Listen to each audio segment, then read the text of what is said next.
Subsection 18 of section 2,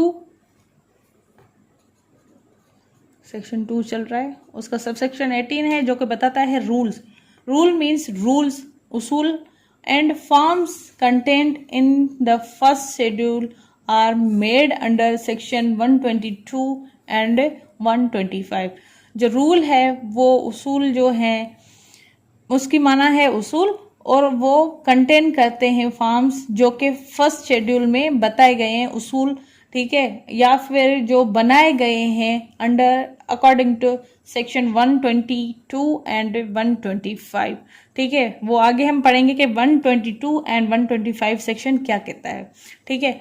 19 से subsection है share. What is share? In a corporation shall be deemed to include stock, debenture, stock, debenture और bond, ठीक है। ये share क्या है? ये कॉर्पोरेशन के अंदर यानी बिजनेस वाली कंपनीज के अंदर ये समझा जाता है, बल्कि है स्टॉक, ठीक है, डिबेंचर, ये टाइप्स ऑफ शेयर्स होते हैं, डिबेंचर, स्टॉक, डिबेंचर और बॉन्ड्स, ठीक है। ये शेयर हैं जो कि स्टॉक एक्सचेंज के अंदर लिस्टेड होते हैं या अनलिस्टेड होते हैं, जिसमें वो खरीद के कुछ भी मतलब हासिल की, ये भी लाइक अ प्रॉपर्टी है, ठीक है, प्रॉपर्टी जिसमें पैसे वगैरह इन्वेस्ट है और उनको जो है ना एक प्रॉपर राइट्स दिए गए हैं, और उसमें इनके जो है क्या कहते हैं शेयर्स की वैल्यूज के हिसाब से जो जो बंदा वहां पे इन्वेस्ट कर रहा है शेयर्स में,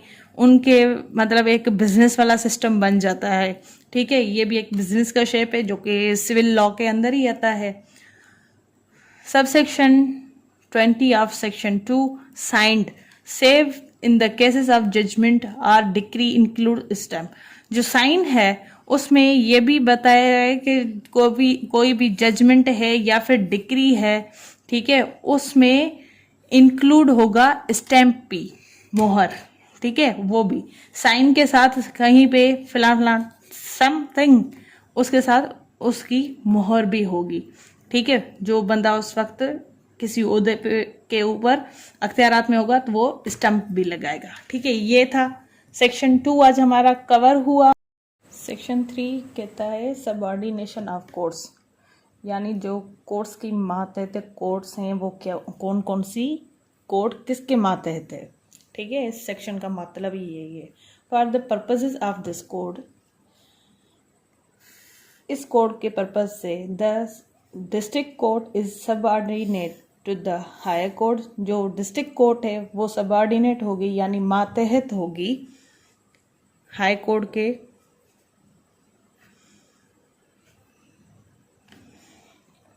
and every civil court are a grade inferior to that of a district court, and every court of small causes is subordinate to the high court and district court।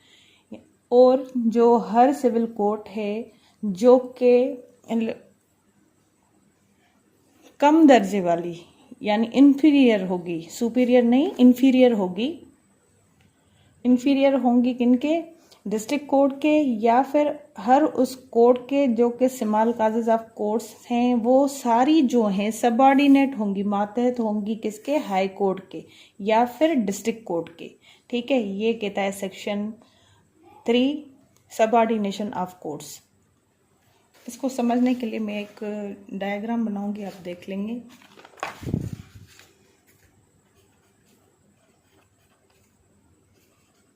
High court, district court, ठीक है, फिर small causes of courts, ठीक है, ये सारे एक दूसरे के मातहत हैं। हाई कोर्ट के मातहत है डिस्ट्रिक्ट कोर्ट के मातहत है सिविल कोर्ट या फिर स्मॉल काजेज ऑफ कोर्ट, ठीक है, ये दोनों सिविल कोर्ट ये एक दूसरे के मातहत हैं।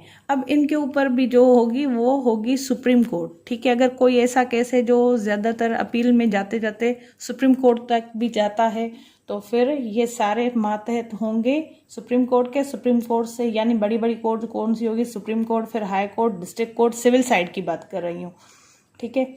उसके बाद civil court and small causes of courts, ठीक है। ये एक सारे मातहत होंगे इस कोड के अकॉर्डिंग हाई कोर्ट के, ठीक है, या फिर डिस्ट्रिक्ट कोर्ट के। Now section 4 savings. सेविंग्स में क्या होती है कि जो ये कोड है CPC, code of civil procedure, ठीक है, इसकी हैसियत क्या है?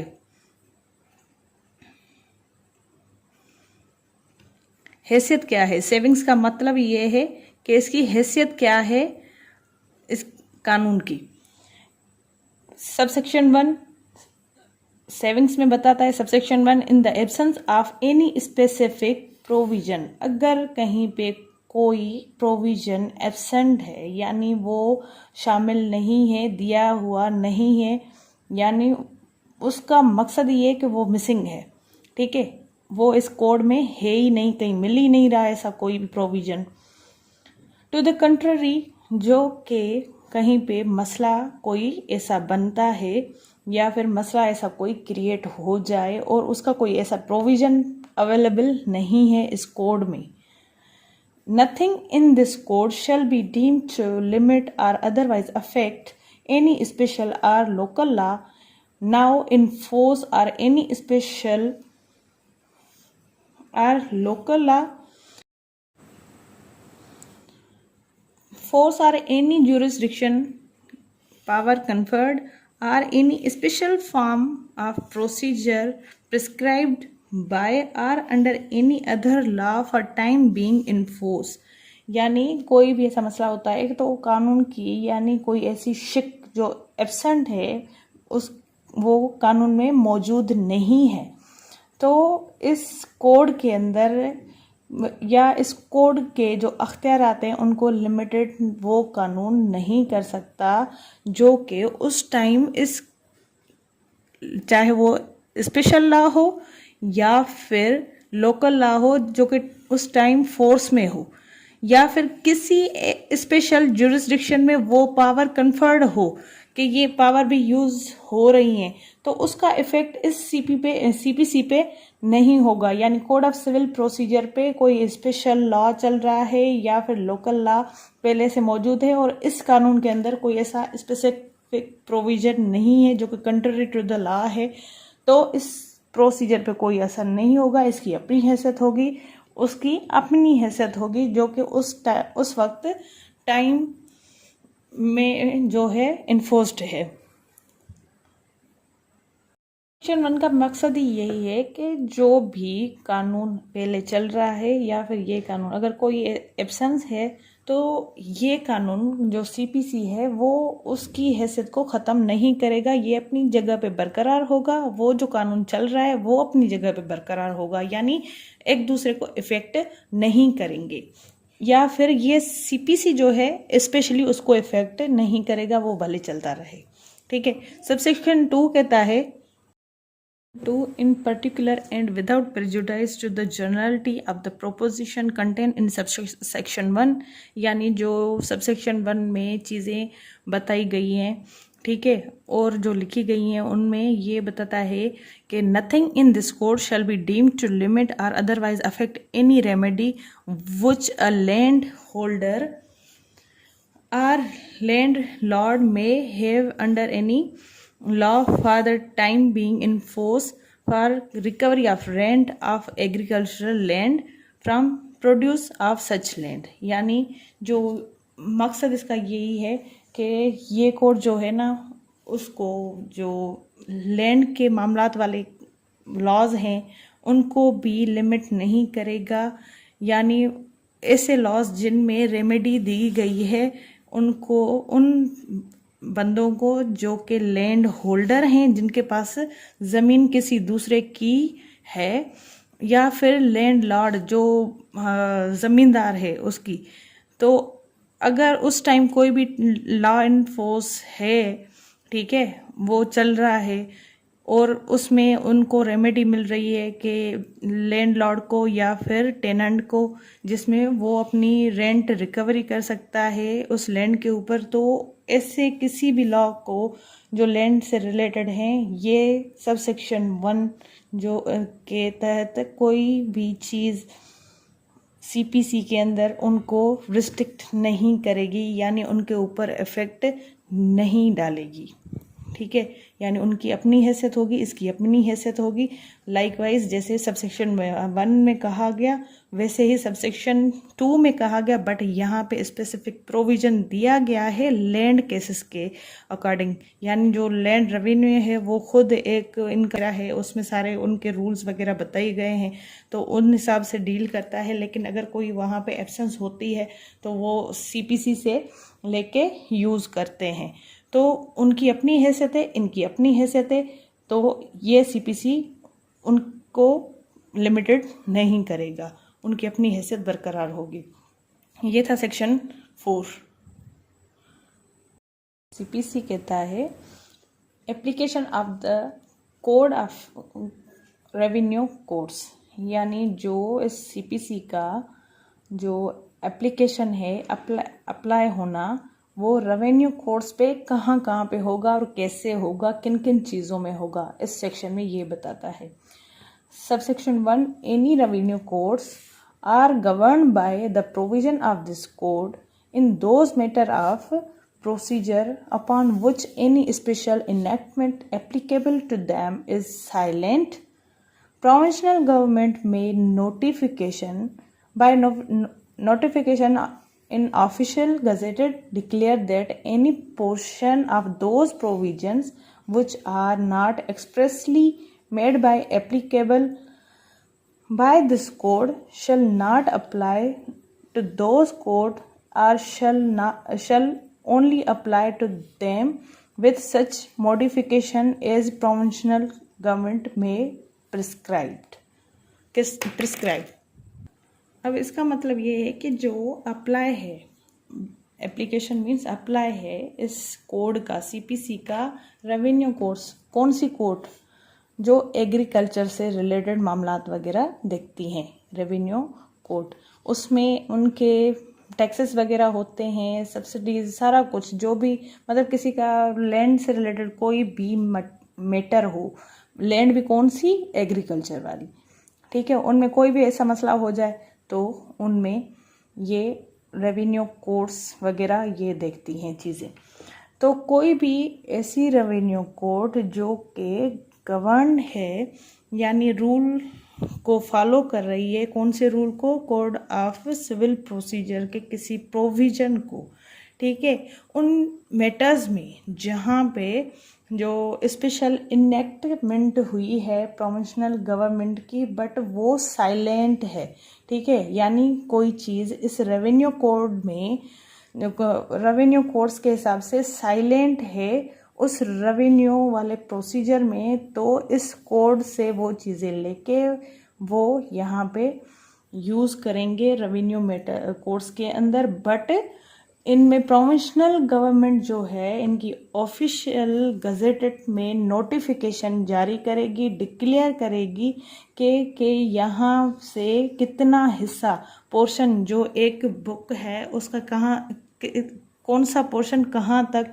ये रेवेन्यू कोड्स में यूज़ होगा, वो नोटिफाई करेगी, ठीक है, कि ये प्रोविजंस वहाँ पे यूज़ होंगे जहाँ पे उन रेवेन्यू वाले कोड मैटर्स में वो एक्सप्रेसली एप्लीकेबल नहीं है।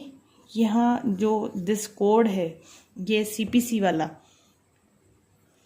वो पूरे पे अप्लाई नहीं होगा, बस वो पोर्शन उसका अप्लाई होगा उन रेवेन्यू केसेस के अंदर, ठीक है, और इनका जो मॉडिफिकेशन वगैरह है वो प्रोविंशियल गवर्नमेंट प्रिस्क्राइब करेगी। जैसे कोर्ट फीस है, ठीक है, रेवेन्यू के अंदर कोर्ट फीस की जो है वो पता नहीं है कितनी हो कोई नहीं हो, तो वो पोर्शन पे जो कोर्ट फीस होगी वो अकॉर्डिंग टू सीपीसी होगी, ठीक है। अगर कहीं पे वेग है यानी एक्सप्रेस नहीं है, बताया नहीं गया, साइलेंट है लॉ, तो फिर कोर्ट फीस जो होगी वो सीपीसी के अकॉर्डिंग होगी।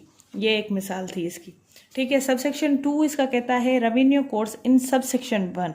रेवेन्यू कोड्स जो सबसेक्शन 1 में बताया गया means a court having jurisdiction, ऐसी कोर्ट जिसके पास जुरिस्डिक्शन हो under any local law entertain the suit or other proceeding, यानी वो कोर्ट लोकल लिमिट्स के अंदर सूट चला सके, केस चला सके। केस नहीं कहा जाता, सूट कहा जाता है। सिविल में केस होता है क्रिमिनल साइड, ठीक है। या फिर कोई ऐसी कानूनी कार्रवाई रिलेटिंग टू द रेंट, किराए के रिलेटेड, ठीक है, रेवेन्यू और प्रॉफिट ऑफ लैंड, जो लैंड से फ़वायद हासिल किए जाते हैं उनमें, ठीक है। So use for agricultural purposes, और उनको यूज़ किया जाता है एग्रीकल्चरल पर्पसेस, किसको, रेवेन्यू कोड्स को। But does not include a civil code, उनमें जो शामिल है वो सिविल कोर्ट नहीं है। सिविल कोर्ट उनमें शामिल नहीं होगी, वो एक अलग कोर्ट है, revenue court. Having original jurisdiction under this court to try such suit or proceeding as being suit or proceeding of a civil nature, उनमें वो सिविल कोड शामिल नहीं है जिसकी ओरिजिनल जुरिस्डिक्शन है इस कोड के तहत कि वो ट्राई कर सकती है वो सूट उन प्रोसीडिंग्स में, जो कि सूट उस टाइम प्रोसीडिंग में हैं सिविल नेचर के, सही है, वो रेवेन्यू कोर्ट है। उसमें शामिल सिविल कोर्ट नहीं है जिसके पास अपनी ओरिजिनल जुरिस्डिक्शन है उस लोकल एरिया के अंदर, ठीक है। बाकी उसमें जो रेवेन्यू कोर्ट होगी उसमें रेंट, रेवेन्यू, प्रॉफिट्स, ये सारे मामला जो ज़मीन से, जो काश्तकारी वाली ज़मीन है, काश्तकारी वाली ज़मीन जो है उसमें उसके पर्पसेस के हिसाब से सिविल कोर्ट उसमें इंक्लूड नहीं है, सिर्फ रेवेन्यू कोर्ट वो है, सही है। ये था सेक्शन 5। नाउ सेक्शन 6 कहता है पिक्यूनरी जुरिस्डिक्शन। पिक्यूनरी का मतलब है जो पैसों वाली, मनी रिलेटेड जुरिस्डिक्शन है, हुदूद हैं किसकी, सिविल कोड की, वो कौन सी हैं, सही है। Save in as so far as in otherwise expressly provide nothing herein content shall operate to any court jurisdiction over suit the amount and value of the subject matter of which exceed the pecuniary limits if any of its ordinary jurisdiction,